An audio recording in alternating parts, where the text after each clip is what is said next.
Friends, welcome back to my channel. तो आज ये इंट्रोडक्शन वीडियो है जिसमें हम बायोलॉजी का जो आपका पहला चैप्टर है लाइफ प्रोसेसेस, उसके कुछ बेसिक टर्म्स के बारे में बात करने वाले हैं जिससे आपका चैप्टर शुरू होता है। तो सबसे पहले जैसे कि आपका चैप्टर का नाम लाइफ प्रोसेसेस है, तो सबसे पहले आपको पता होना चाहिए कि लाइफ प्रोसेसेस होती क्या है। तो लाइफ प्रोसेस की सिंपल डेफिनेशन होती है the various basic functions performed by living organism to maintain their body. ऐसी प्रोसेस को लाइफ प्रोसेसेस कहते हैं। इसका मतलब क्या हुआ कि कोई भी जो आपका लिविंग ऑर्गेनिज्म है, जो कि आपका सांस ले पा रहा है, जो आपका ज़िंदा है, अपनी बॉडी को मेंटेन करने के लिए जो भी वो प्रोसेस करता है, ऐसी प्रोसेस को लाइफ प्रोसेसेस कहते हैं। जैसे कि आप सांस ले रहे हो, ये भी एक लाइफ प्रोसेस है। रेस्पिरेशन, एक्सक्रीशन भी एक लाइफ प्रोसेस है। एंड जो आपके जानवर हैं, जैसे कि वो क्या आप कह रहे हो किसी चीज़ में ग्रोथ हो रही है, तो वो भी इसकी लाइफ प्रोसेस होगी। तो different various basic functions performed by living organism, तो उसको लाइफ प्रोसेसेस कहते हैं। तो आपका रेस्पिरेशन और ब्रीदिंग में क्या होता है, डिफरेंस होता है। तो आपको ये पता होना चाहिए कि रेस्पिरेशन में आपकी एनर्जी फॉर्मेशन होती है मेनली, और ऐसे आपका ट्रांसपोर्टेशन हो गया, है ना, आपका ट्रांसपीरेशन हो गया। तो ट्रांसपीरेशन क्या होता है, ट्रांसपीरेशन की प्रोसेस से तो क्या होता है कि जो प्लांट्स होते हैं वो एक्स्ट्रा वाटर को रिमूव करते हैं फ्रॉम इट्स लीव्स।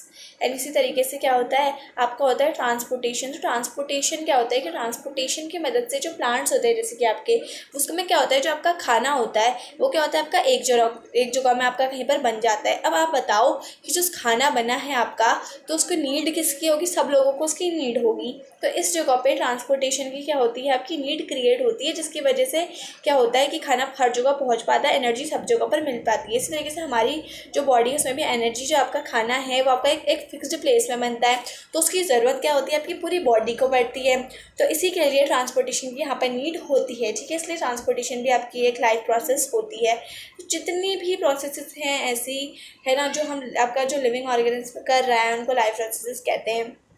फिर इस चैप्टर में आप लोग डिटेल्ड में पढ़ोगे, जैसे कि न्यूट्रिएंट्स के बारे में। जैसे कि न्यूट्रिशंस भी आपकी एक लाइफ प्रोसेस है। न्यूट्रिशंस क्या होते हैं, the process by which we क्या करते हैं, ऑब्टेन करते हैं फूड को, और न्यूट्रिलाइज करते हैं।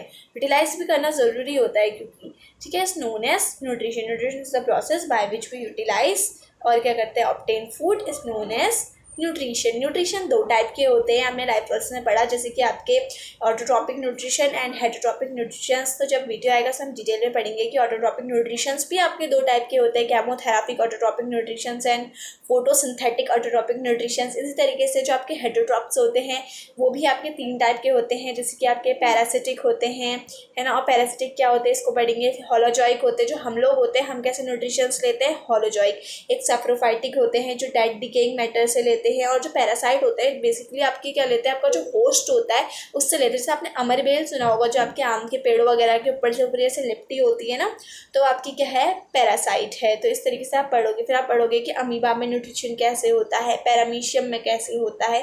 तो इसमें इस चैप्टर जो है काफ़ी लेंथी है, तो इसमें आप काफ़ी ज़्यादा टॉपिक्स के बारे में पढ़ोगे, तो आप चिंता मत करो, अगर मैं आपके साथ हूँ ना, तो हम लोग इसको वेरी डिटेल्ड में बहुत अच्छे से पढ़ लेंगे, क्योंकि हमको इसमें मेन कि कहाँ से क्वेश्चन बनता है, कहाँ पर हमको ध्यान देना है, हम ये सब चीज़ें यहाँ पर देखेंगे। जैसे उसके बाद आप पढ़ोगे कि एरोबिक रेस्पिरेशन क्या होता है। रेस्पिरेशन भी दो टाइप का, एरोबिक एनारोबिक, है ना। और आपका कहाँ पर होता है, in the presence of oxygen क्या होता है आपका aerobic, in the absence of oxygen होता है आपका एनारोबिक। इस तरीके से आप रेस्पिरेशन के बारे में पढ़ोगे, है ना। और आपके दो तरीके के, आपको पता है कि यूनिसेलुलर ऑर्गेनिज्म होते हैं, एक मल्टी सेलुलर होता है। यूनी जो एक सेल से बने होते हैं, जैसे कि अमीबा। फिर मल्टी सेलुलर में आप पढ़ोगे, जैसे मल्टी सेलुलर हम क्या है, यूनिसेलुलर या फिर मल्टी सेलुलर, कमेंट में ज़रूर बताना। वैसे मुझे पता है कि आप सबको पता होगा कि हम यूनिसेलुलर है, मल्टी सेलुलर है। तो आपको पता है कि जो आपके अमीबा होते हैं वो यूनिसेलुलर है, पैरामीशियम भी आपका यूनिसेलुलर है। तो ये भी आपका कौन सा न्यूट्रिशन शो करते हैं, ये भी आपका होलोजोइक न्यूट्रिशन को शो करता है, आपका अमीबा भी। तो आपको अगर इसका डिटेल्ड लेक्चर चाहिए तो आप लोग मुझे एक बार कमेंट कर देना, तो मैं आपके लिए अपलोड कर दूंगी in interesting way. And I am also beginner, तो अगर मैं कहीं पर भी मुझसे कोई गलती हुई हो या फिर मैंने कुछ गलत बोला हो, तो for that apologize. And for more video like and subscribe to my channel, and bye bye.